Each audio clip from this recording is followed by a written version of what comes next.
So the next thing we need to know about shooting HDR is exposing HDR. Exposing HDR is different than exposing standard dynamic range. Because of the limited contrast capability of the low dynamic range, it makes it a little strange in terms of I don't have to worry about something being too bright because I'm limited to 100 nits on the display no matter what in SDR. In HDR, things can get much brighter and brighter, and that's great, but it's something that you need to be careful of because you may have unintended consequences. There's two things make you expose differently in HDR. One is what I just said, is that you don't have that 100 nit limit. And because of that, I can just expose flesh tones to, say, 60 IRE, if that's where I want to expose them. And I keep doing that, and it's going to all work. But when I use HDR, because the background can be so much brighter and so much more color saturated, that bright background will make the foreground look darker. In the same way that if I take a TV set out of my dark living room and outside like today, it's going to look like I need to turn the brightness up. Same kind of thing. So when you're looking at an HDR picture, you may have it exposed where you think it should be, but then when you expose it, but when you open it up a little bit, it actually looks much nicer. Now the problem there comes when I do that, now my SDR is going to be overexposed. So I may want to up the brightness when I'm outdoors. So I'm going to what you might call overexpose. And actually, if you have any experience with film where you might just overexpose as a matter of personal choice because the film has so much dynamic range, I can just push it and then pull it down in post. If you can think of it that way, that's not illogical either. That's a good way to think about it if you're comfortable thinking in those terms. So what do I need to do in a live situation? So because I now have the ability to overexpose my HDR picture and have it look good or even better in some cases, depending on the scene content, that means that if I'm just looking at the HDR, it's going to be very easy for me to overexpose my my SDR picture. So I'm looking at the monitor where I can see it, and I'll just mention that sky is not very blue today. It's a little gray. It's a little bit of a hazy day today, which is a little disappointing because yesterday we had a bright cyan blue sky. So I mean, you may not be getting any color in your sky on either side of these, and that's just the price we pay for it being summer. Anyhow, once I've got that exposed where I want to, the SDR is going to be overexposed.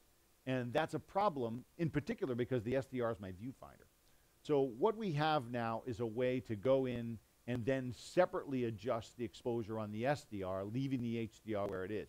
As a friend of mine said, what I would love to have is an SDR and HDR ROP that was separate. We haven't done that, but we sort of have a setting for that. So that's what we'll do. Now I'm going to show you where we do that. This is all access in the HDR paint menu. So if I go to the HDR paint menu, I will find it. Number 42. 42, which is also the answer to life, the universe, and everything. The HDR paint menu. So I go in there, and you will see what I have. HLG black gamma, HLG knee, black gamma knee on and off.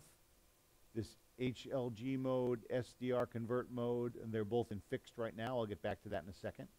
Your shooting mode, I can go to high sends mode here. And SDR gain convert, and that is the SDR offset that I'm talking about. That's the one that's the most important. And then also we have SDR convert point and slope, which I'll get back to. So let me now go back and do this in order. If I want to start adjusting these, the first things I need to do is change these modes into variable. And that enables all these settings. And that's the first thing you want to check. Make sure these are in variable, because you may be adjusting them and finding that nothing's happening. So I need to make those variable. And so the first thing I want to do is the SDR gain convert. So I'm just going to purposely overexpose the HDR a little bit. And now what I can do is take this SDR gain control, and by doing this, I'm just going to start moving this until my scope looks right. Yeah, it looks about right. Yeah, maybe here. All right, now depending on the scene content and how bright a sunny day is and how contrasty it is, like say it's October, you may find that you may have to, to really crank that down, down all the way to 12. But I think in this case, 6 or 7 looks pretty darn good. Now the nice thing is, once I've done that, now I can expose with my HDR scope. So I mean, it's good that I can set those two separately, but let's just say I don't have an HDR scope. And I'm going to say right now, I'm not going to show you how to use an HDR scope in this demo, because I don't know how to do it. We're going to maybe have another one. We'll get somebody from Leader in here, and we'll go into that.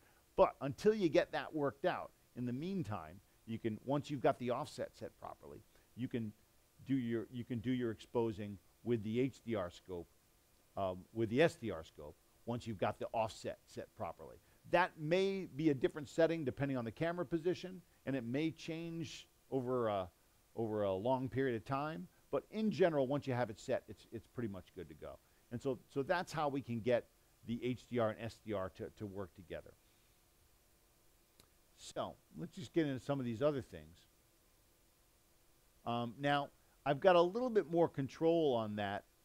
If I want to just have the HDR mostly impacting, the HDR offset mostly be in the highlights, or I don't want to change the middle of the contrast range in SDR. I just want to bring down those highlights, sort of like a knee. I would just change the SDR point and slope to get those right. But I mean, that the precision of that is not really going to come through in what you're looking at. So I'm gonna leave that for another time.